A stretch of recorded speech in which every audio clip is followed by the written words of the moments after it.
Si alguna vez has confiado en alguien más que en ti mismo, si alguna vez trabajaste hasta sangrar las manos creyendo que el amor de la familia era lo único que no podía traicionarte, quédate, porque esta historia no trata solo de deportación o dinero.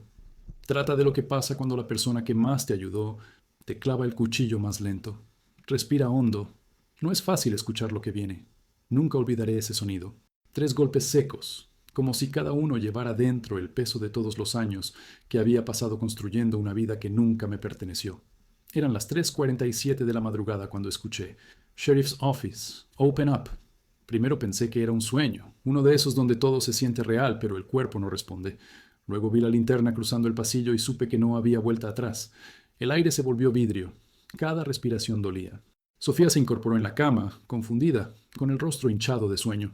¿Qué pasa, Mateo? Pero no tuve tiempo de responder. La puerta se abrió con un golpe que sacudió las paredes del pequeño apartamento. Los pasos pesados resonaron sobre el suelo barato. Las voces frías, ensayadas. Uno de ellos pronunció mi nombre como si lo hubiera aprendido esa misma noche. Mateo Gerrara. Y otro, sin mirarme siquiera, repitió en el radio. Confirm hold. Subject under federal request. El microondas seguía encendido.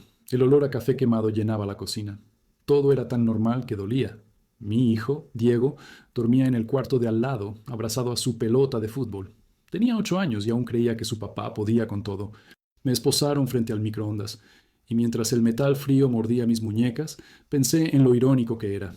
18 años trabajando sin papeles, sin descanso, enviando cada centavo a México para cuidar a los míos, y ahora estaba ahí, atrapado por la misma tierra que había ayudado a levantar. Uno de los agentes me preguntó algo, pero no escuché. Solo veía los pequeños detalles. La taza rota en la mesa, el reloj digital parpadeando las 3:49, la sombra de Sofía temblando contra la pared. Le pedí, casi sin voz, que no despertara a Diego. Por favor, no lo dejes ver esto. Ella asintió, con lágrimas que no tuvieron tiempo de caer. El pasillo olía a humedad y a miedo. El vecino abrió su puerta a medio centímetro, solo para mirar. Nadie decía nada. Nadie nunca dice nada cuando se llevan a un migrante. Mientras me sacaban, recordé la primera vez que había pisado Nevada, hace 18 años. Pensé que esa madrugada también hacía frío, pero este era distinto. Este cortaba por dentro. Me pregunté en qué momento había perdido el control de mi vida, cuándo dejé de ser un hombre que trabajaba por su familia para convertirme en un número en un expediente.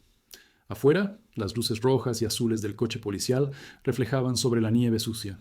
El sonido de la radio mezclado con mi respiración. Me subieron sin decir palabra. El asiento estaba helado. Desde la ventana vi a Sofía sosteniendo el rostro de Diego. Ella intentaba explicarle algo, pero yo solo veía su silueta borrosa, pequeña, rendida. Cuando la puerta del coche se cerró, el silencio se hizo tan denso que parecía llenar el pecho. Nadie hablaba. El motor arrancó y con él sentí que todo lo que había construido se desmoronaba en silencio. Mi casa, mis ahorros, mis promesas. Pensé en mi madrina, en cómo fue la primera persona que me ayudó al llegar. Si alguien me hubiera dicho esa noche que ella estaba detrás de todo, habría pensado que era una broma cruel. Pero el destino tiene su propio sentido del humor. El trayecto hasta el centro de detención fue una película en cámara lenta. Las luces pasaban como fantasmas. Nevada dormía, y yo pensaba en mi madre, en sus llamadas los domingos, en cómo siempre me decía, cuídate, mijo, la familia te espera. No sabía que ese esperar se había convertido en una jaula. Cuando llegamos, me hicieron bajar. Un agente me tocó el hombro. Step down. Su voz no tenía maldad, solo rutina. Y eso dolió más. Me revisaron los bolsillos, me quitaron la cadena que mi madre me había dado antes de cruzar la frontera. Para que regreses con ella puesta, había dicho. La sostuve un segundo antes de que desapareciera en una bandeja metálica.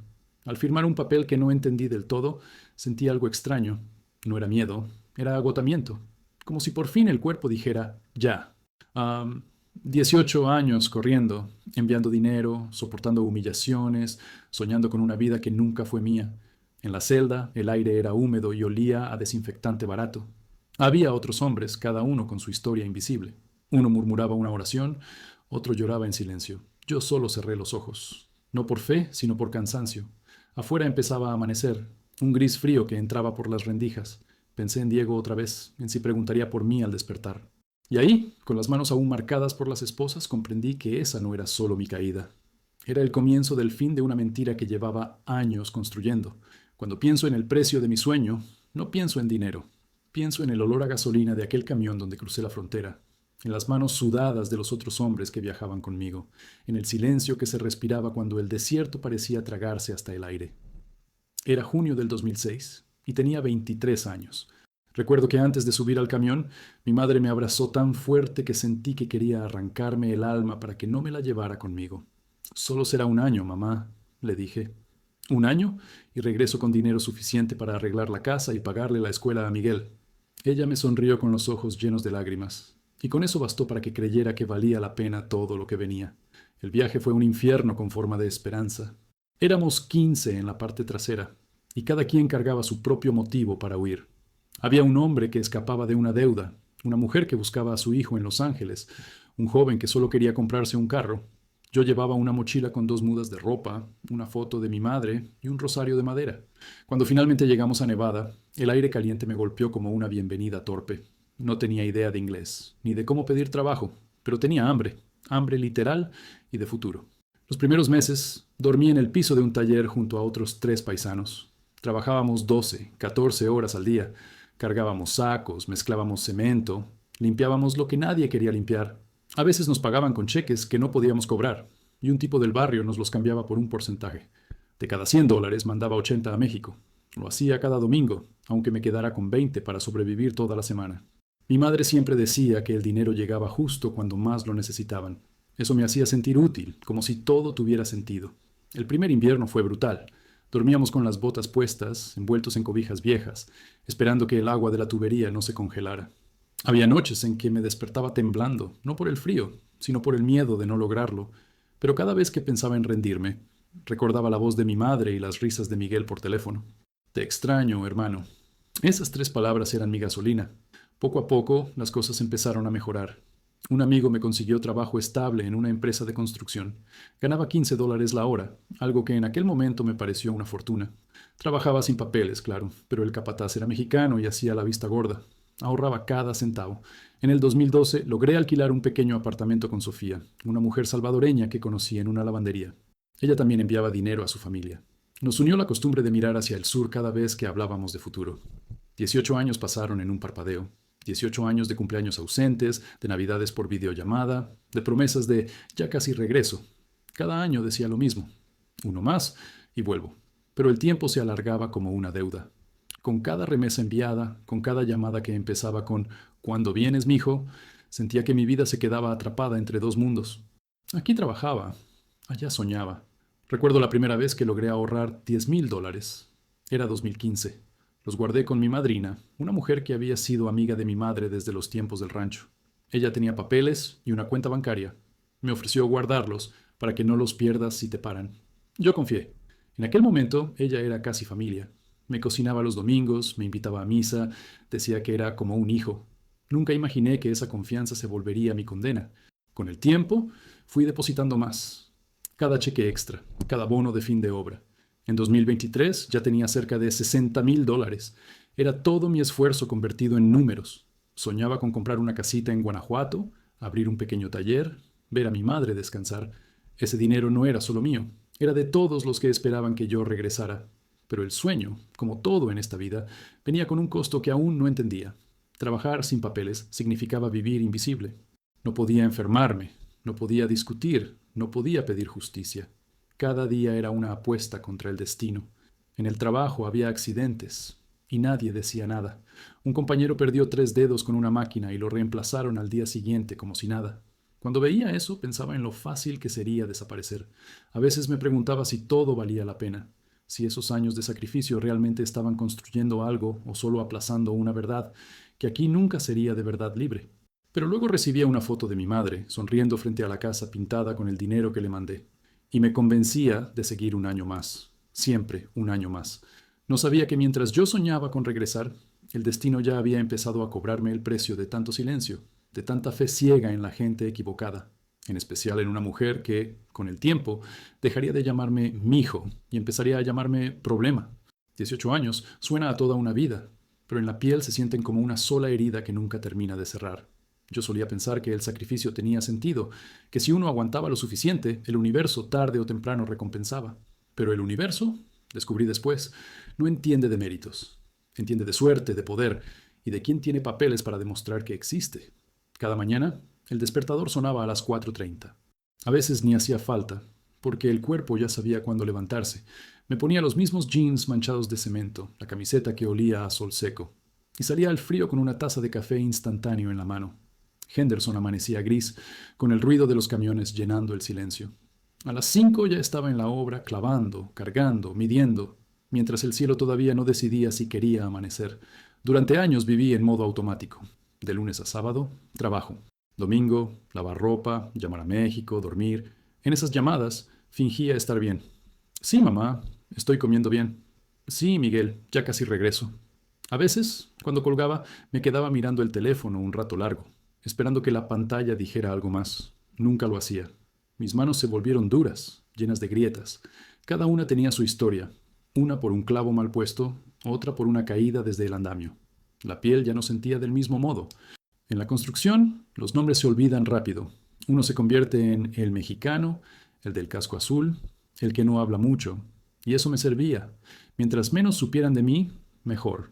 Porque en este país, un error puede convertirse en deportación. Pero también hubo momentos buenos. Recuerdo los almuerzos con los otros trabajadores, compartiendo tortillas y risas bajo el sol. Recuerdo cuando por fin logré comprar un carro viejo, un Honda del 2002, azul descolorido, que se convertía en horno cada verano. Pero era mío, y en un país donde nada te pertenece, tener algo propio se siente como un milagro. Sofía y yo vivíamos modestamente, pero con cierta paz. Ella limpiaba casas en un vecindario donde los dueños ni sabían su nombre. Juntos ahorrábamos cada centavo. A veces, cuando Diego dormía, hablábamos del futuro. Cuando todo esté bien, nos vamos, decía ella. Compramos una casa en el norte y abrimos una tiendita. Yo asentía, aunque sabía que ese ¿cuándo? Era una palabra peligrosa. En este país, el futuro no es una promesa, es un rumor. A lo largo de los años, vi a muchos caer. Uno fue detenido por manejar sin licencia. Otro desapareció una noche después de una redada. Nadie volvió a hablar de él. Cada vez que eso pasaba, el miedo me crecía dentro como una planta sin luz. Empecé a dormir con un bolso listo. Pasaporte vencido, fotos, algo de dinero. Por si acaso. Ese por si acaso se volvió mi sombra. A pesar de todo, nunca dejé de mandar dinero. Si ganaba 1,000, enviaba 700. Cuando mi madre me contaba que habían podido arreglar el techo, comprarle zapatos nuevos a Miguel o pagar el hospital del abuelo, sentía que todo valía la pena. En México me llamaban el que se fue para salvar a todos. Esa frase me pesaba como una cruz, porque salvar a todos significa perderse a uno mismo. Los años pasaron sin que lo notara. El niño que yo era cuando crucé ya no existía. Me había convertido en un hombre cansado, pero con un propósito. Cada billete que mandaba era un ladrillo invisible construyendo el bienestar de los demás. A veces pensaba que mi vida se había convertido en un eco de las necesidades ajenas, pero eso me mantenía en pie. Recuerdo con claridad la primera vez que mi madrina me dijo que me ayudaba a guardar el dinero. Fue en su casa, en un barrio tranquilo de Las Vegas. El olor a caldo llenaba la cocina y ella sonreía con una dulzura casi maternal. «Hijo, tú no puedes andar cargando tanto efectivo. Si algo te pasa, todo ese esfuerzo se pierde. Déjamelo a mí, yo te lo guardo en mi cuenta». En ese momento, esas palabras sonaron como un acto de cariño. Ella había sido la única que me ayudó a conseguir trabajo cuando llegué, la que me prestó su dirección para recibir correspondencia, la que me invitaba a cenar en Navidad. Confiar en ella era lo más natural del mundo. Los años de sacrificio me enseñaron a no confiar fácilmente, pero también a aferrarme a los pocos lazos que me quedaban. La madrina se volvió una especie de punto fijo en una vida hecha de incertidumbre. Ella hablaba con mi madre, le mandaba fotos de mí, hasta le enviaba dinero en mi nombre cuando yo no podía. Era casi una santa. Eso pensé durante mucho tiempo. Cada vez que veía mis ahorros crecer, imaginaba el día de mi regreso. La casa, las risas, la comida caliente, el abrazo de mi madre. Pero también, sin darme cuenta, imaginaba a mi madrina ahí, recibiéndome con esa sonrisa que escondía algo que yo todavía no sabía nombrar. Hoy miro atrás y me doy cuenta de que esos 18 años fueron más que sacrificio. Fueron una forma de hipnosis. Viví dormido, creyendo que trabajar sin descanso era sinónimo de amor, que enviar dinero era igual a estar presente. Y mientras más me esforzaba por cuidar a todos, menos veía el peligro que crecía justo detrás de mí. El sacrificio me dio propósito, sí, pero también me dejó ciego. Ciego ante la manipulación, ante las señales, ante el silencio de quien, con una simple llamada, terminaría de borrar lo que tanto me había costado construir. Hay voces que uno recuerda no por lo que dicen, sino por lo que esconden. La de mi madrina, por ejemplo, tenía ese tono dulce que te hacía sentir seguro, incluso cuando todo lo demás se caía a pedazos. La primera vez que la escuché fue por teléfono, en 2007. pocos meses después de llegar a Nevada. «Mijo, soy la comadre de tu mamá», dijo. «Me contó que estás allá solo. Vente a cenar el domingo, no puedes vivir como un perro». Esa invitación fue mi primera señal de que todavía existía algo de humanidad en ese desierto. Su casa olía a caldo de pollo y a perfume caro. En las paredes había fotos de su juventud, fiestas, vestidos, hombres que ya no estaban. Ella tenía unos 50 y pocos, el cabello teñido de rojo oscuro y una forma de hablar que mezclaba ternura con autoridad. «Aquí no se llora, se trabaja», repetía mientras me servía más comida. Y yo, hambriento de familia, de alguien que dijera mi nombre sin miedo, la escuchaba como si fuera una madre. Con el tiempo, se volvió parte de mi rutina. Los domingos comíamos juntos. A veces me pedía que le ayudara a arreglar cosas en su casa, colgar un estante, pintar una pared, reparar una puerta. «Tú eres como mi hijo», decía. Y yo, sin pensarlo, empecé a creerlo. Le contaba de mis días, de Sofía, del trabajo, del dinero que estaba ahorrando para regresar algún día. Ella siempre respondía con el mismo consejo: «No confíes en los bancos, confía en la gente que te quiere». Y yo asentía, porque nadie más me ofrecía cariño. Fue ella quien me enseñó a enviar dinero a México por transferencias seguras. «Yo te ayudo, mijo. Tengo cuenta americana, es más fácil». La primera vez que le di $100 para mandar a mi madre, todo salió bien. La segunda también. Y así empezó la costumbre. Años después, cuando ya tenía varios miles guardados, fue ella quien me propuso mantenerlos en su cuenta. «No quiero que te roben, Mateo. Hay mucha gente mala. Mejor yo te los guardo y los tienes seguros». Esa frase se convirtió en mi sentencia, aunque en ese momento sonó como un acto de amor. Mi madrina tenía una habilidad especial para hacerte sentir culpable si dudabas de ella. Cuando me tardaba en llamarla, me decía: «Ya ni te acuerdas de quién te sacó del hoyo, ¿verdad?». O cuando no podía visitarla: «Yo que te trato como a un hijo y ni un cafecito puedes venir a tomar». Sus palabras eran como anzuelos disfrazados de cariño. Yo lo notaba a veces, pero el agradecimiento puede ser una jaula. Con el paso de los años, su control creció. Ella sabía cuánto ganaba, cuánto mandaba, cuánto debía. «Te cuido porque te quiero», me repetía. Y yo me aferraba a esa idea porque, después de tantos años lejos de casa, necesitaba creer que alguien me quería. Sofía, aunque me lo decía de verdad, estaba cansada de esa presencia constante. «No entiendo por qué le cuentas todo», me decía. «Esa mujer no es tu madre». Pero yo me enojaba. Si no fuera por ella, no habríamos sobrevivido al principio. Esa discusión se repitió tantas veces que dejó de tener sentido. A veces, la madrina me llamaba solo para hablar mal de los demás. «Tu hermano ese, el Miguel, ya se gastó lo que mandaste en una moto. Tu mamá dice que no te quiere preocupar, pero están hablando de vender el terreno». Siempre sabía algo, siempre tenía información antes que yo. Era como si viviera dentro de mis conversaciones. Con el tiempo supe que hablaba con mi familia casi a diario, que se presentaba como mi protectora. «Yo lo cuido aquí. Ustedes no saben lo que ese muchacho sufre». Y claro, ellos le creían. En 2021, cuando Sofía se enfermó, fue la madrina quien nos llevó al hospital. Pagó parte de la cuenta y no dejó que yo devolviera el dinero. «Eso lo cubre Dios», me dijo. «Solo sigue trabajando». Esa noche, mientras Sofía dormía en la camilla, me quedé viendo a mi madrina y sentí algo raro. Agradecimiento, sí, pero también una incomodidad que no sabía nombrar, como si detrás de sus palabras hubiera un eco que no terminaba de encajar. Cada vez que la vida se complicaba, ella estaba ahí, pero no por compasión. Era como si disfrutara ser indispensable. Si no la necesitabas, se enfadaba. «Acuérdate que yo tengo tus cosas, tus papeles, tus ahorros». Lo decía en tono de broma, pero había algo de verdad que me atravesaba. La confianza se había convertido en deuda.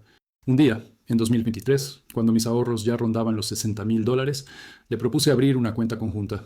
Ella se quedó en silencio unos segundos y luego soltó una risa corta. «Ay, Mateo, no seas desconfiado. Yo ya estoy grande para andar robando. Si tú caes preso, ¿quién va a cuidar tu dinero? Yo te lo guardo como siempre, no empieces a cambiar las cosas ahora». Y así, con esas palabras, terminó la conversación. La voz de mi madrina era como una canción conocida. Te hace sentir seguro hasta que prestas atención a la letra. Y cuando lo haces, te das cuenta de que nunca fue un canto, sino un aviso. Pero yo no lo entendí. No entonces. Yo seguía creyendo que el amor de una familia, aunque fuera prestado, era el refugio más seguro en un país que no te quería. Esa voz me acompañó durante años, dándome consejos, oraciones, chismes, hasta que un día se volvió fría, distante, cortante. Ya no decía «mi hijo», ya no preguntaba cómo estaba Diego.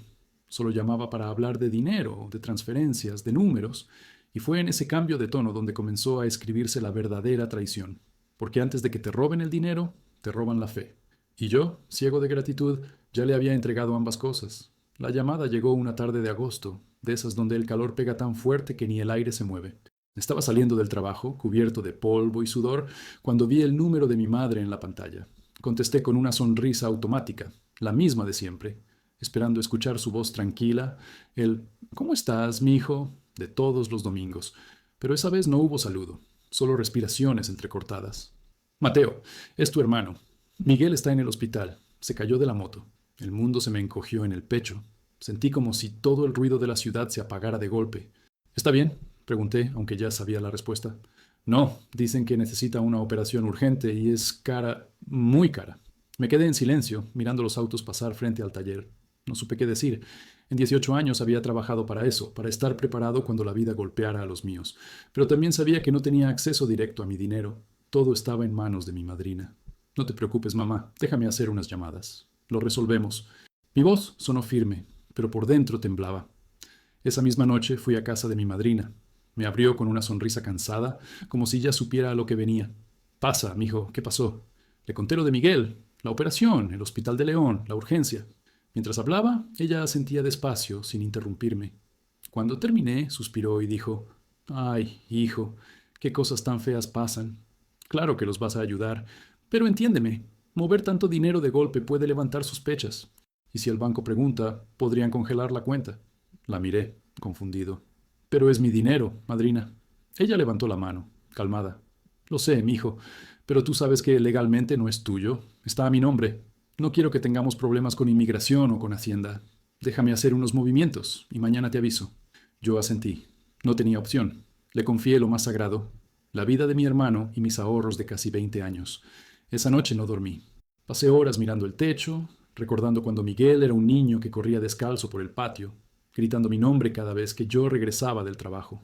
Pensé en su risa, en su terquedad, en cómo siempre me decía que algún día me iba a invitar una cerveza con el dinero que tú me mandes.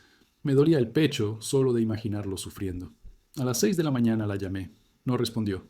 A las 8, tampoco. Al mediodía me escribió un mensaje. «Tranquilo, mijo, ya hice el depósito. Dile a tu mamá que revise».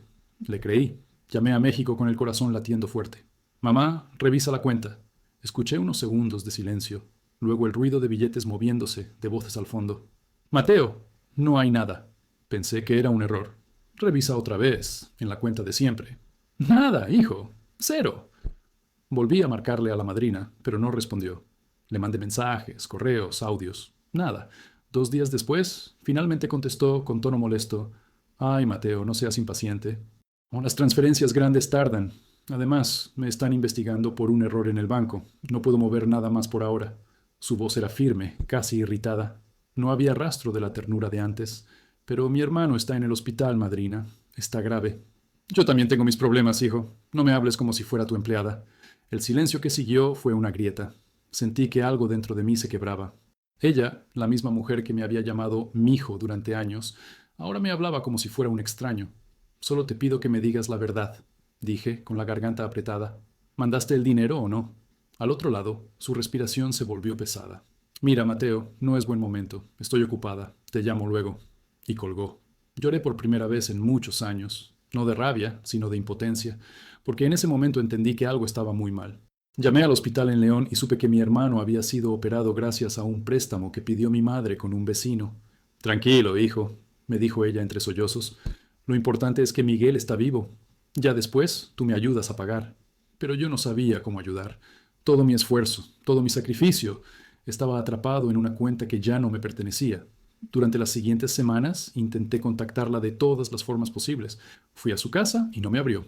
Le pedí a un amigo que preguntara y le dijeron que había viajado por asuntos personales. Sofía me miraba con tristeza, sin saber cómo consolarme. «Te lo dije, Mateo», murmuró una noche. «Nadie guarda el dinero de otro por tanto tiempo sin esperar algo a cambio». Yo no respondí. Me dolía demasiado aceptar que tenía razón. Cada día que pasaba sin respuesta, el vacío crecía. En el trabajo, los compañeros notaban mi silencio. «¿Todo bien, Herrera?» Yo solo asentía, fingiendo. Pero dentro de mí, algo se había apagado. Esa mujer tenía mis ahorros, mi fe, mi historia, y lo peor era que aún no entendía hasta qué punto estaba dispuesta a destruirme para quedarse con lo que no era suyo. Cuando por fin logré hablar con ella, un mes después, su voz sonó fría, distante, casi profesional. Ya te dije, Mateo, no puedo devolverte nada por ahora. Además, si seguimos hablando así, voy a tener que protegerme. No quiero problemas con la ley. Esa última frase me dejó helado. ¿Protegerte de qué? De ti, mi hijo, dijo con una calma venenosa. De tus reclamos. No me amenaces. Esa fue la última vez que la llamé con cariño, porque entendí que no había pedido ayuda a una madrina. Le había entregado mi vida a una sombra, y esa sombra acababa de empezar a mover sus hilos. Los días que siguieron fueron un agujero. No había amanecer ni anochecer, solo ese vacío constante que se siente cuando todo lo que creías seguro se desmorona. Me levantaba, iba al trabajo, mezclaba cemento, cortaba madera, pero era como si mi cuerpo funcionara sin mí. En la cabeza, una sola pregunta se repetía sin descanso. ¿Por qué me hizo esto? Intenté mantener la calma al principio. Quería creer que todo era un malentendido, que mi madrina resolvería el problema con el banco, que el dinero aparecería. Me repetía eso una y otra vez mientras la vida se desmoronaba a mi alrededor. Pero los días se convirtieron en semanas, y el silencio se hizo más cruel. Cada vez que llamaba, la llamada caía directo al buzón. Los mensajes azules de WhatsApp quedaban sin leer. Las oraciones de mi madre desde México ya no sonaban a esperanza, sino a resignación. Dios ve todo, hijo, me decía. Él sabrá qué hacer. Pero yo ya no creía ni en Dios ni en justicia. Una tarde pasé frente a la casa de mi madrina. Las cortinas estaban cerradas, el buzón lleno de cartas, la camioneta ya no estaba. El vecino, un señor viejo que siempre barría la acera, me miró con lástima. Se fue hace días, dijo, sin que yo preguntara. Dijo que iba a visitar familia en California. Sentí un nudo en la garganta. California. Era tan grande que era lo mismo que desaparecer. En el trabajo empecé a fallar. Llegaba tarde, me distraía, olvidaba medidas. El capataz me llamó aparte un día. Herrera, te noto raro. Si necesitas tiempo, tómalo, pero no me pongas en problemas. Asentí. Sabía que en mi situación no podía darme el lujo de tomar tiempo. Un error y podían reemplazarme al día siguiente. Así funciona la vida del que no tiene papeles. Trabajas como si el mundo dependiera de ti, sabiendo que nadie te va a proteger si caes. Por las noches, Sofía intentaba consolarme. No puedes hacer nada, Mateo. Ya está hecho. Pero su voz sonaba cansada, como si también estuviera perdiendo algo conmigo. A veces la encontraba mirando por la ventana, en silencio. No me decía nada, pero lo sabía. También había perdido la fe en mí, no por culpa mía, sino por todo lo que nos rodeaba. La desconfianza era contagiosa. Empecé a tener pesadillas. Soñaba que volvía a la casa de mi madrina y la encontraba contándome los billetes uno por uno, con esa sonrisa dulce que ahora se había vuelto un gesto de horror. Me despertaba sudando, con el corazón desbocado. En una de esas madrugadas me levanté y conduje sin rumbo, solo para sentir que todavía tenía control sobre algo. Terminé en un estacionamiento vacío, mirando las luces lejanas de Las Vegas. Pensé en todo lo que había hecho por los demás. 18 años enviando dinero, renunciando a mi vida, creyendo que el sacrificio era sinónimo de amor. Y sin embargo, ahí estaba, solo, arruinado, invisible. Un día llamé a mi madre y le dije la verdad. Le conté que mi madrina nunca había mandado el dinero, que todo estaba perdido. Ella no habló por varios segundos. Luego, con una voz rota, dijo: «Hijo, no te culpes. No es tu culpa haber confiado».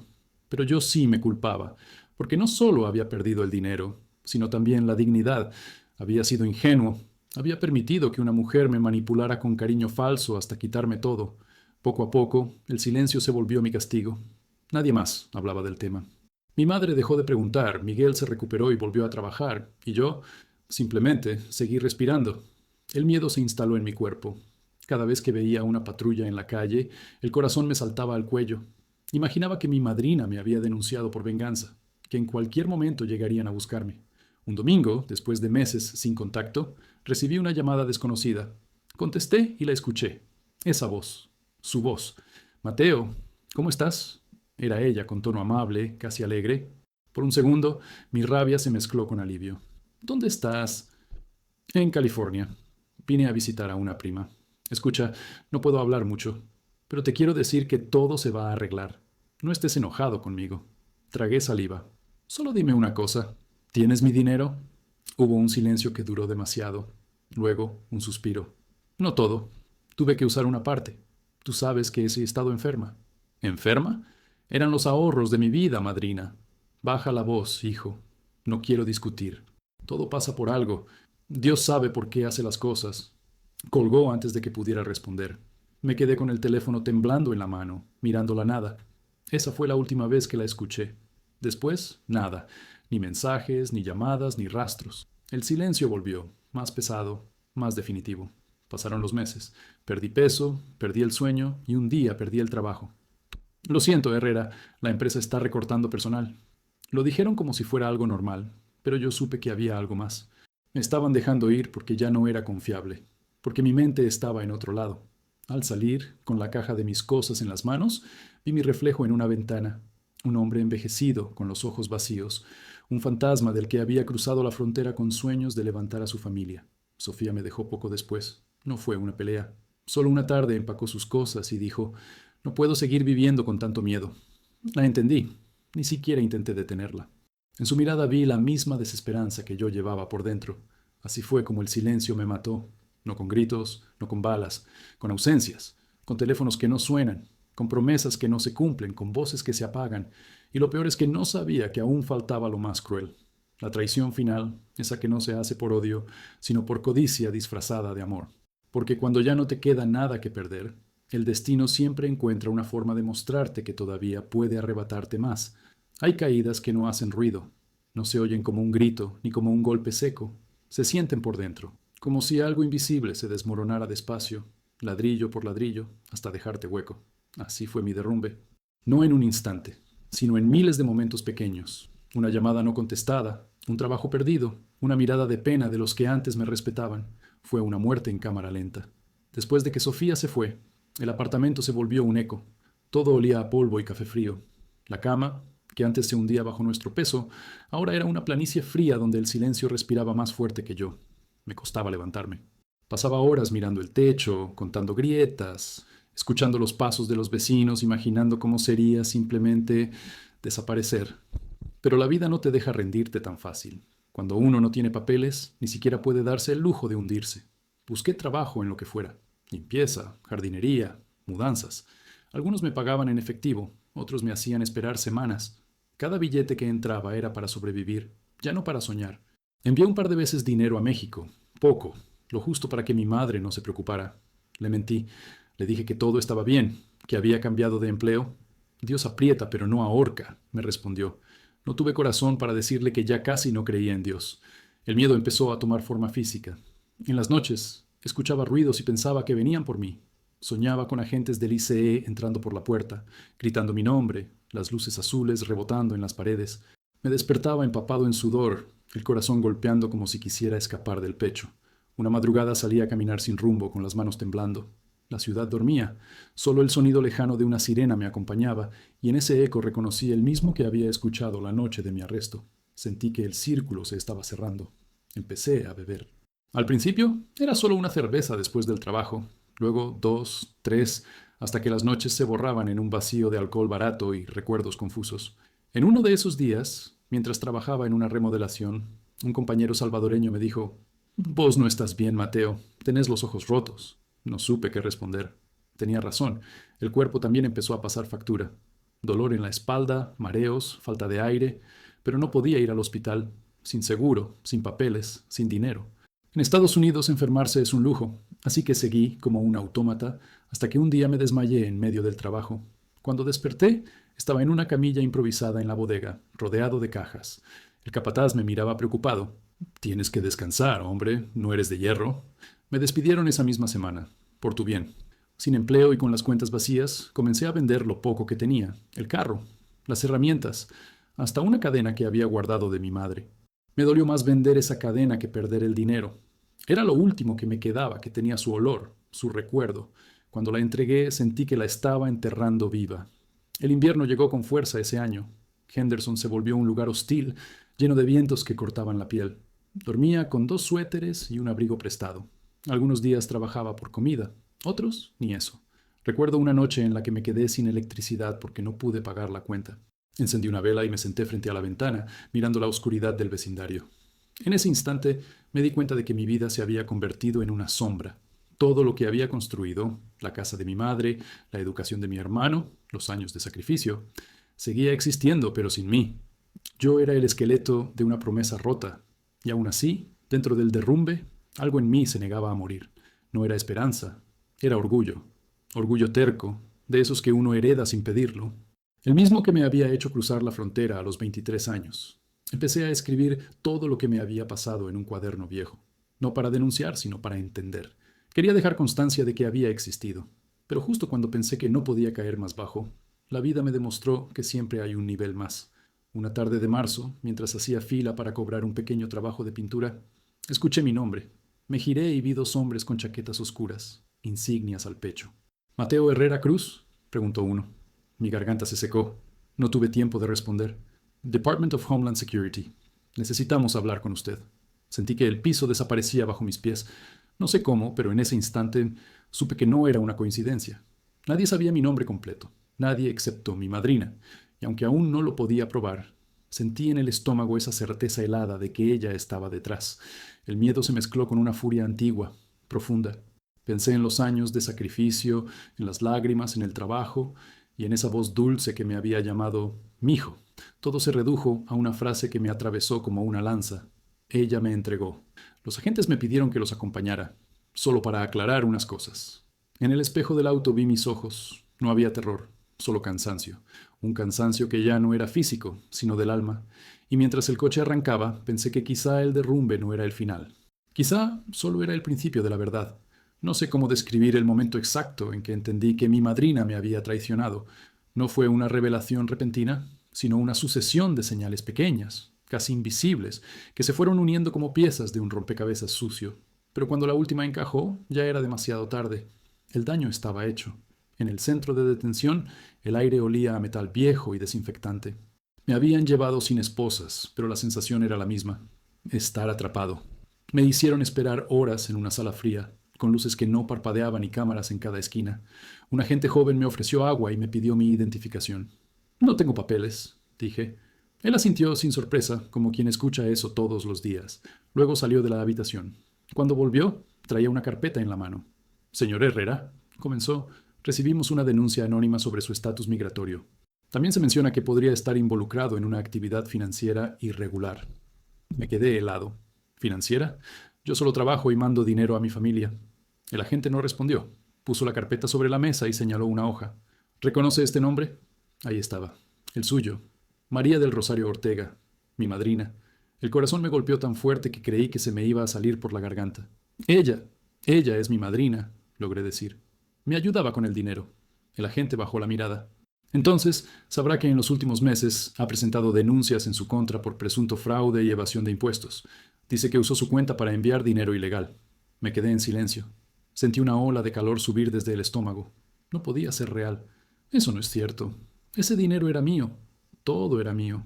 Él me observó con compasión fingida. No soy yo quien decide, señor Herrera. Solo cumplo con el proceso.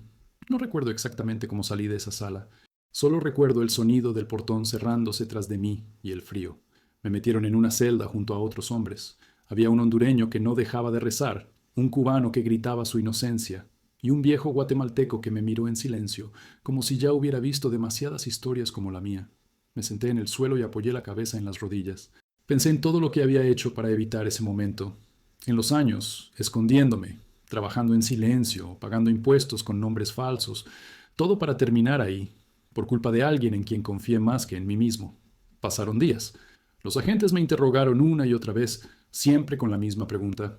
¿Sabía usted que el dinero provenía de actividades ilícitas? Yo respondía lo mismo. Era mi dinero, lo gané trabajando, pero mis palabras sonaban vacías en esas paredes. Cada vez que decía su nombre, sentía un escalofrío. Mi madrina había dado todos mis datos: dirección, número de teléfono, hasta el lugar donde trabajaba. Ella fue quien llamó a Lice. Una noche, mientras intentaba dormir en el catre, un guardia me despertó. Tiene una llamada. Caminé hasta la oficina y me entregaron el teléfono. Hola. Al otro lado, su voz. Esa voz. Mateo. No supe si colgar o gritar. ¿Por qué lo hiciste?, pregunté, apenas respirando. Ella suspiró. Tú me obligaste, hijo. Me hablaste mal. Me faltaste el respeto. Yo solo quería ayudarte, pero te volviste agresivo. Y yo tuve que protegerme. Su tono era tranquilo, casi maternal, como si no estuviera hablando con el hombre al que acababa de destruir. ¿Protegerte de qué? Te confié todo, madrina, todo. Hubo un silencio. Luego, una frase que todavía me quema. El dinero corrompe, Mateo. No era bueno que lo tuvieras. Dios sabe por qué hace las cosas. Me quedé sin aire. ¿Dios?, repetí. ¿De verdad vas a meter a Dios en esto? Pero ella ya había colgado. Lloré como no lloraba desde niño, no por el dinero, sino por la fe rota, por la certeza de que la persona que más me ayudó también fue la que más me hundió. Esa noche, el guatemalteco me ofreció un pedazo de pan. No te mueras por eso, hermano, dijo. La traición también se sobrevive, pero no se olvida. Pasaron semanas antes de que me asignaran un abogado público. Un muchacho joven, nervioso, que hablaba español con acento aprendido. Me explicó que el caso era complicado, que había una denuncia formal y que mi madrina había firmado declaraciones bajo juramento. Dice que usted usó su cuenta para lavar dinero. Hay transferencias internacionales y el IC lo está investigando. Me reí, una risa amarga, vacía. ¿Lavar dinero? Era mi propio sudor. Eran los ahorros de mi familia. Él bajó la mirada. Lo sé, pero demostrarlo es difícil. Cada día en ese lugar era un martillo golpeando el alma. Vi hombres deportados en silencio, otros suplicando, otros simplemente rindiéndose. Yo no sabía qué quería. No quería regresar a México así, derrotado, pero tampoco podía quedarme. Estaba en una tierra de nadie, como siempre. Un día, mientras limpiábamos los pasillos del centro, escuché a un guardia hablar con otro. La señora Ortega volvió a llamar. Quiere saber si el mexicano sigue detenido. Sentí un escalofrío recorrerme la espalda. No solo me había entregado, quería asegurarse de que me quedara ahí. Esa noche no dormí. Me quedé mirando las sombras en el techo, repitiendo su nombre una y otra vez, como un conjuro venenoso. María del Rosario Ortega, mi madrina, la mujer que me enseñó a rezar, que me dio de comer, que me dijo yo te cuido, la misma que llamó a Alice y firmó mi sentencia. Y ahí, entre esas paredes frías, entendí algo que nunca había querido aceptar. La traición no viene de los enemigos, viene de los que te abrazan mientras te clavan el cuchillo. Y lo hacen tan despacio que ni siquiera sientes el filo hasta que la sangre ya está en el suelo. El frío de Nevada corta distinto cuando lo sientes desde adentro. No es el mismo de las madrugadas en la obra, ni el que se cuela por la ventana del apartamento cuando olvidas pagar la calefacción. Este es otro. Es el frío del miedo, el que entra por los huesos y no se va, aunque te tapes con todas las mantas del mundo. Eran las 3:52 a.m. cuando escuché el ruido de las llantas en la grava. No tardaron ni un minuto en tocar la puerta. 3 golpes, exactamente iguales a los de aquella vez, años atrás, como si el destino se divirtiera repitiendo la misma escena. Sheriff's Office, open up. No dije nada. Ya no hacía falta. La linterna cruzó el pasillo antes que el sonido. Diego, mi hijo, dormía en el cuarto de al lado. Tenía 10 años ahora y aún conservaba esa inocencia que yo ya había perdido. Alcancé a entrar a su cuarto. Lo miré por un instante. Estaba abrazado a su pelota, igual que la noche en que me detuvieron la primera vez. No quise despertarlo. No quería que esa imagen, su padre esposado, se quedara grabada en su cabeza para siempre. «Step back, sir». La voz venía desde el pasillo. Hice lo que me pedían. Las luces rojas y azules bañaban las paredes, como un recordatorio cruel de que uno puede vivir años escondiéndose y aún así ser encontrado. Las esposas mordieron mis muñecas otra vez, como viejas conocidas. Esta vez no hubo confusión, no hubo dudas. Sabía perfectamente quién había hecho la llamada. La traición ya tenía rostro y nombre. Cuando me metieron al coche, las luces de Henderson parpadeaban como si se burlaran de mí. Vi pasar la tienda donde compraba café cada mañana, el taller donde trabajé mis primeros años, los lugares que habían sido mi hogar. Todos se desvanecían detrás del vidrio empañado. Me llevaron a un centro de detención diferente, más grande, más lleno, más impersonal. A la entrada, un agente me tomó las huellas. Otro revisó mi ropa. Todo mecánico, sin odio ni compasión. Solo rutina. En la pared, un cartel decía «We process, not punish». Mentira. En ese lugar no castigaban el delito, castigaban el sueño. Las celdas estaban frías y húmedas. Olían a cloro y desesperanza. Había hombres de todos lados, México, Guatemala, Honduras, Venezuela. Algunos lloraban en silencio, otros rezaban, otros simplemente miraban al vacío. Me asignaron un catre en la esquina. Nadie preguntó mi historia. Aquí todos éramos lo mismo, números esperando una decisión que ya estaba tomada. El tiempo ahí dentro se mide diferente. No en días ni en horas, sino en sonidos. El chirrido del portón al abrirse, el conteo nocturno, los pasos de los guardias, el eco de una llamada que nunca es para ti. Cada sonido te recuerda que el mundo sigue girando afuera, pero sin ti. Pasé mis primeros días sin hablar con nadie. No tenía fuerzas, solo pensaba en Diego. ¿Habría despertado y preguntado por mí? ¿Le habrían dicho la verdad? Sofía ya no estaba, pero me consolaba imaginar que alguien, aunque fuera un vecino, se había quedado con él. La culpa me pesaba más que las cadenas. No solo me habían quitado la libertad, habían convertido mi nombre en una advertencia. Una tarde, un guardia me llamó por mi número. 732, visitor. Caminé por un pasillo largo, con paredes del color del cemento mojado. Al final, una sala separada por un vidrio grueso. Del otro lado, una mujer de cabello oscuro, uniforme beige, una insignia en el pecho. No era Sofía, no era mi madre, era ella, mi madrina. Sentí como todo el aire me abandonaba el cuerpo. Se acercó al vidrio, sonriendo como si nada hubiera pasado. Levantó el teléfono. «Te ves flaco, mijo», dijo, con esa voz suave que conocía tan bien. No respondí. La miré a los ojos, buscando alguna señal de humanidad, de remordimiento. No la encontré. «¿Por qué?», fue lo único que pude decir. Ella inclinó la cabeza, como si no entendiera. «Yo solo hice lo correcto. Tenía que protegerme. Todo ese dinero te iba a meter en problemas. Yo solo lo denuncié antes de que te destruyeras». «¿Destruirme? Me quitaste todo. Mi vida, mi hijo, mi futuro». La voz me temblaba, no de miedo, sino de rabia. Ella bajó la mirada un instante y luego sonrió. «El dinero cambia a la gente, Mateo. Te estaba volviendo ambicioso. Ya no eras el mismo. Dios me puso en medio para detenerte». En ese momento, entendí que no estaba frente a una mujer arrepentida, sino frente a alguien que había creado su propia versión de la historia para poder dormir tranquila. Una mujer que necesitaba verse como víctima para no aceptar su culpa. Y lo más cruel de todo era que lo creía. «¿Qué hiciste con mi dinero?», pregunté, con la voz casi rota. Ella soltó una risa breve, seca. «Lo usé para cosas buenas, para la iglesia, para ayudar a quien sí lo necesitaba». Ahí supe que estaba perdida, que ya no era la madrina que me había abierto las puertas cuando llegué a este país. Esa mujer había muerto hacía años, reemplazada por alguien que justificaba sus pecados con oraciones. Colgó el teléfono antes de que yo dijera algo más. Se levantó, acomodó su bolso y me regaló una última frase antes de irse. «Reza, mijo. Dios perdona a los que no saben lo que hacen». La vi alejarse con el mismo paso sereno con que solía ir a misa los domingos, y mientras desaparecía por el pasillo, sentí que algo dentro de mí se partía definitivamente. No quedaba nada de mí que pudiera salvarse. Esa noche, de regreso en la celda, me prometí una cosa. No iba a suplicar, ni por dinero ni por perdón, ni siquiera por libertad. Lo único que quería era sobrevivir lo suficiente para contar la verdad. No por venganza, sino por dignidad. Porque a veces, cuando te lo han quitado todo, lo único que queda por defender es tu nombre. Y aunque estaba encerrado, algo dentro de mí se encendió de nuevo. Un fuego pequeño, pero firme. No sabía cómo ni cuándo, pero supe que, de una forma u otra, ella no iba a ganar. Dicen que la justicia en Estados Unidos es ciega. Lo que no te dicen es que también es sorda. No escucha tu historia, tus años, tus razones. Solo ve los papeles. Y cuando no los tienes, no eres nadie. Solo un nombre mal pronunciado en una sala que huele a desinfectante y derrota. El día de mi audiencia amaneció gris. El cielo de Nevada tenía ese color que parece anunciar lluvia, pero nunca cumple.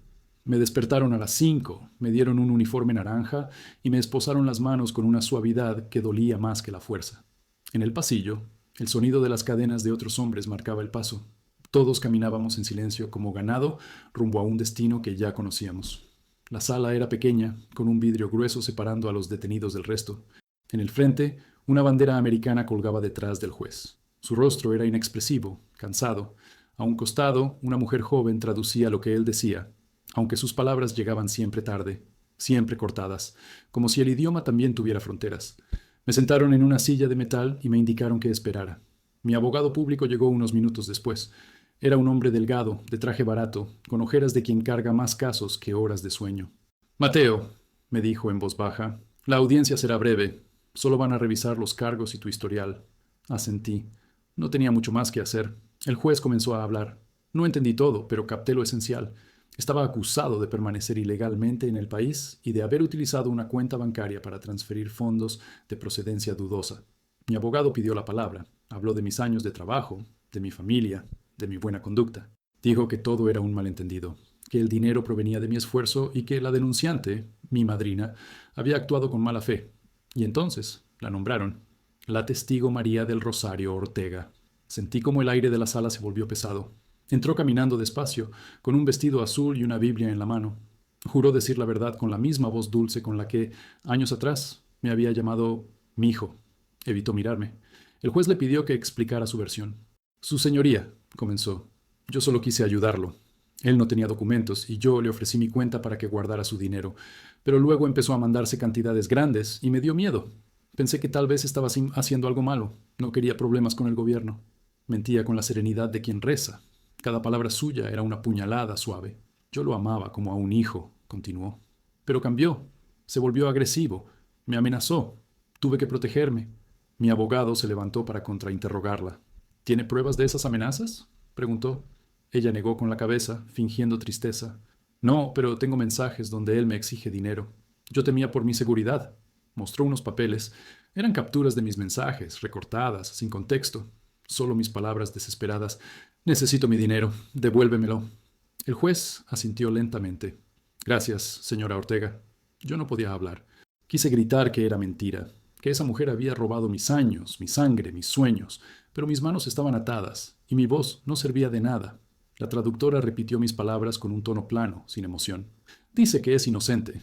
Eso fue todo lo que quedó de mi verdad. Cuando terminó, ella me miró por primera vez. Esa mirada me atravesó como una lanza. No había odio en sus ojos, ni culpa, solo una paz enfermiza, como si realmente creyera que estaba haciendo lo correcto. Supe entonces que había perdido algo más que el dinero. Había perdido el derecho a ser comprendido. El juez anunció que la decisión se aplazaría hasta revisar los documentos. Mi abogado me susurró: Tranquilo, aún hay esperanza. Pero yo ya no creía en esa palabra. De regreso al centro de detención, el pasillo se me hizo interminable. Cada paso sonaba como un eco del fracaso. En la celda, los demás me preguntaron cómo me había ido. No respondí. Me tumbé en el catre y cerré los ojos. La imagen de ella declarando contra mí no me dejaba en paz. Su voz seguía resonando en mi cabeza, repitiendo esas palabras. Tuve que protegerme. Esa noche soñé con el desierto. Volvía a cruzarlo, pero esta vez iba solo. Caminaba descalzo, bajo un sol que quemaba hasta el alma. En el horizonte, una figura me hacía señas. Era ella. Sostenía mi rosario, ese que me había dado mi madre. Cuando me acerqué, lo lanzó al suelo y me dio la espalda. Me desperté empapado en sudor, con las manos temblando. Pasaron semanas. A veces me llamaban para firmar papeles que no entendía. Otras, para entrevistas con funcionarios que ya habían decidido qué decir antes de escucharme. Pero algo cambió el curso de todo. Una tarde, una enfermera latina del centro, la única que hablaba español con acento del norte, me trajo una carta. Esto llegó para usted. El sobre estaba sellado sin remitente. Adentro, una nota escrita a mano. No estás loco. No eres el único. Ella ya lo hizo antes. No había firma. Solo esas líneas. Me quedé mirándolas largo rato. Algo se encendió dentro de mí. No sabía quién la había escrito, pero era la primera vez en meses que alguien me daba una razón para levantar la cabeza. Quizás aún quedaba una grieta por donde entrar la verdad. Esa carta cambió algo dentro de mí. No fue esperanza. Esa palabra la había enterrado hacía tiempo. Fue más bien una chispa, una punzada de curiosidad, de rabia contenida buscando salida. La leí tantas veces que la tinta terminó manchándome los dedos. No estás loco. No eres el único. Ella ya lo hizo antes. No había firma, pero sí verdad. Lo sentí en el estómago, como se siente una certeza que no necesita pruebas. Pasé días preguntándome quién podría haberla enviado. Pensé en la enfermera que me la entregó, una mujer de unos 40, ojos cansados pero firmes. Su acento era de Sonora, creo. Un día, mientras ella revisaba mi presión, me atreví a preguntarle: ¿Tú sabes quién me mandó esa carta? Ella me miró un momento. Luego sonrió sin decir nada. A veces las cosas llegan a quien las necesita, respondió. Y siguió escribiendo en su libreta. Pero vi en sus ojos algo más que compasión. Vi conocimiento. Esa misma tarde, cuando terminó su turno, la vi hablar con uno de los guardias y luego caminar hacia la salida. Antes de cruzar la puerta, volteó discretamente y me hizo una seña mínima, apenas perceptible. Entendí. Me levanté despacio y fui hacia la enfermería bajo el pretexto de pedir medicación. En el escritorio, entre montones de papeles, encontré un sobre arrugado. Dentro había recortes de periódicos locales, copias de denuncias y una lista de nombres. En el centro, repetido 3 veces, María del Rosario Ortega. Temblé. Había registros de otras denuncias, casos antiguos. 3 migrantes más, 2 mexicanos, un guatemalteco, habían pasado por lo mismo. Trabajaron, guardaron su dinero con ella. Fueron denunciados por fraude, justo cuando intentaron recuperarlo. Ninguno tenía papeles. Los 3 fueron deportados. Ninguno logró recuperar un centavo. Volví a mi celda con los papeles escondidos en el pantalón. Esa noche no dormí. Cada palabra de esos informes era un golpe seco en el pecho. Ella había convertido la confianza en un negocio. Denunciaba a quienes la habían enriquecido, los entregaba a Alice, se quedaba con todo, y nadie sospechaba de una mujer devota que donaba a la iglesia y lloraba en cada misa. A la mañana siguiente busqué a la enfermera. ¿Por qué me diste esto?, le pregunté. Ella bajó la voz. Porque tengo un hermano que pasó por lo mismo. Nadie lo escuchó. Pero tú todavía estás aquí, y hay alguien afuera dispuesto a contar tu historia. Saqué la hoja con la lista de nombres. ¿Quién? Ella me entregó una tarjeta arrugada. José Ramírez, Las Vegas Review, un periodista. Ya sabe de ti, solo necesitaba confirmarlo. Pasaron unos días antes de que el periodista apareciera. Me lo anunciaron como si fuera un abogado más. Cuando lo vi, supe que no era de los que entran a esos lugares por rutina. Tenía una libreta llena de anotaciones y unos ojos que buscaban la verdad como quien busca aire.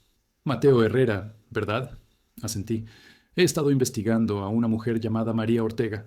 Su nombre aparece en varias denuncias de migrantes deportados, todos con la misma historia.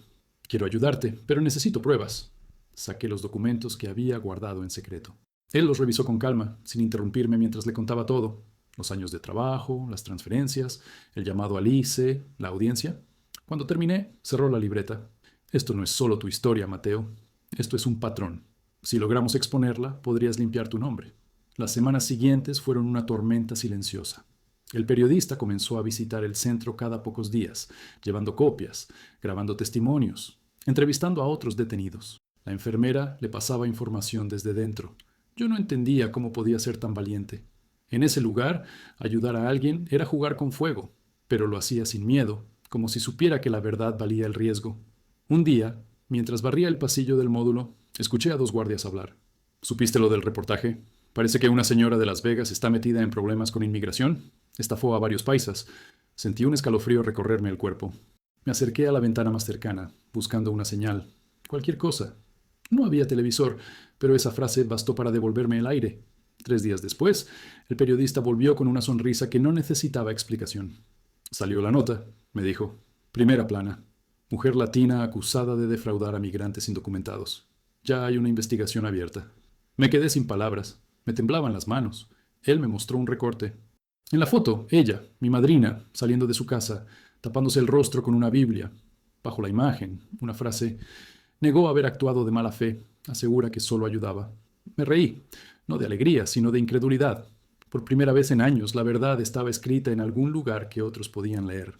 A los pocos días, el ambiente en el centro cambió. Los guardias me miraban distinto. El abogado me visitó y dijo que el juez había ordenado revisar mi caso. Si se demuestra que las denuncias fueron falsas, podrías quedar libre. Libre.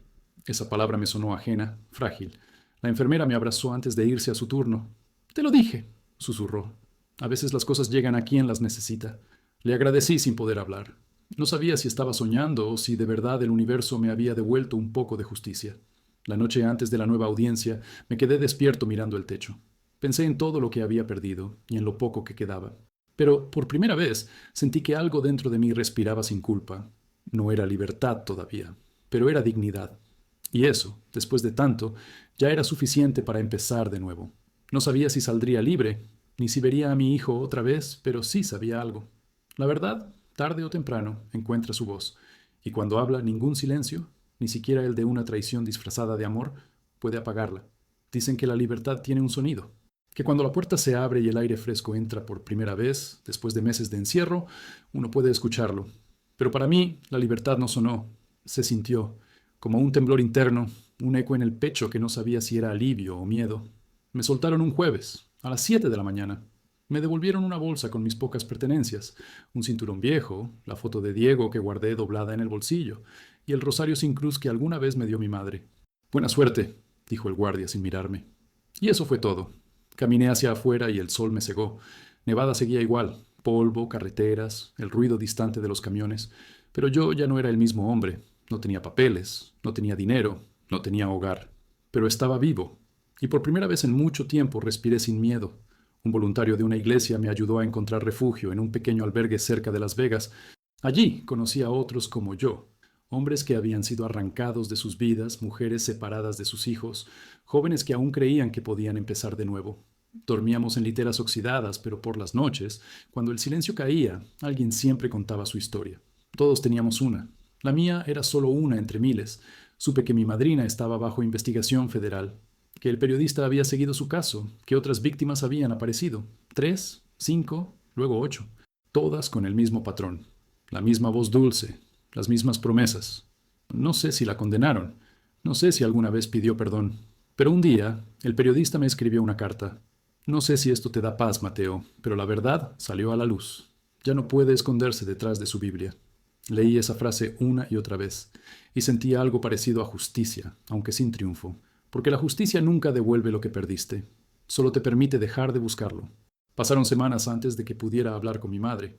La llamada fue corta, llena de silencios. Te vi en las noticias, dijo con la voz temblorosa. Dijeron que todo fue mentira. No supe qué contestar. Lo siento, mamá. No, hijo, respondió. Tú no hiciste nada malo, solo confiaste. Y en esas palabras entendí que el perdón no siempre viene de quien te traiciona, sino de quien sigue creyendo en ti a pesar de todo. Miguel se recuperó, y Diego, mi hijo, volvió a hablar conmigo por videollamada. Su cara aparecía en una pantalla pequeña, con los ojos grandes y una sonrisa tímida. Papá, ¿vas a venir pronto? No supe qué decirle. Pronto, hijo. Estoy trabajando en eso. Y aunque era mentira, me juré que algún día lo haría verdad. Empecé a trabajar en una pequeña panadería que contrataba indocumentados. Hacía turnos largos, pero el olor a pan recién hecho me recordaba que la vida podía seguir siendo dulce, incluso después de tanto amargor. A veces, cuando el horno rugía y el vapor llenaba la sala, pensaba en todo lo que había vivido, en los años de sacrificio, en el miedo, en la traición y en cómo, a pesar de todo, seguía de pie. Entendí que la vida del migrante está hecha de ausencias, de llamadas que no llegan, de abrazos que se imaginan, de promesas que uno mismo tiene que cumplir aunque nadie las espere. Pero también está hecha de una fuerza que no se puede explicar, una especie de fuego silencioso que no se apaga ni con el frío ni con la humillación. Ese fuego era lo único que me quedaba, y lo cuidaba como si fuera oro. Algunas noches me cuesta dormir. Cierro los ojos y vuelvo a oír su voz, esa voz que me decía mijo mientras contaba mis billetes. Pero ya no me duele igual. Ahora la escucho como un eco lejano, una advertencia. No todos los que te llaman hijo quieren verte crecer. Algunos solo quieren tu raíz, no tu fruto. Si aprendí algo, es que el amor no siempre se parece al amor. A veces viene disfrazado de ayuda, de cuidado, de promesa. Pero el verdadero amor no te encierra ni te traiciona. Te deja libre, aunque duela. He pensado mucho en lo que significan 18 años. En cómo uno puede pasar casi 2 décadas trabajando por los demás y aún así terminar solo. Pero ya no lo veo como una pérdida. Fueron años que construyeron algo que no se ve. Dignidad. Esa palabra que no da de comer, pero te sostiene cuando ya no queda nada. A veces salgo a caminar al desierto, al mismo que crucé cuando era joven. El aire seco golpea la cara igual, pero ya no me da miedo. Camino despacio, recordando a todos los que quedaron en el camino. Y ahí, entre el viento y la arena, hablo con Dios. No con el Dios de mi madrina, el que usa la fe para justificar el daño, sino con el mío, el que sabe de errores, de cansancio, de hombres rotos que aún tienen fuerzas para levantarse. Le agradezco por haberme permitido sobrevivir a la traición sin convertirme en ella, porque ese, al final, es el verdadero milagro. No volverte igual que quien te destruyó. Hoy no tengo casa ni fortuna, pero tengo mi nombre limpio. Tengo a mi hijo, que me llama papá. Tengo mi historia. Y eso, después de todo, vale más que cualquier cuenta bancaria. A veces miro el rosario sin cruz y pienso en lo que me falta. No lo reemplazaré. Así, incompleto, me recuerda que hay cosas que se rompen para siempre, pero aún así siguen teniendo valor. Porque al final no perdí dinero. Perdí la idea de hogar. Perdí la fe en la gente equivocada. Pero también gané algo. La certeza de que seguir de pie, incluso roto, ya es una forma de victoria. Y cuando el viento sopla fuerte y el sol cae sobre la arena, cierro los ojos y repito en voz baja como un rezo sin iglesia. No me robaste la vida, madrina. Solo me obligaste a empezar otra.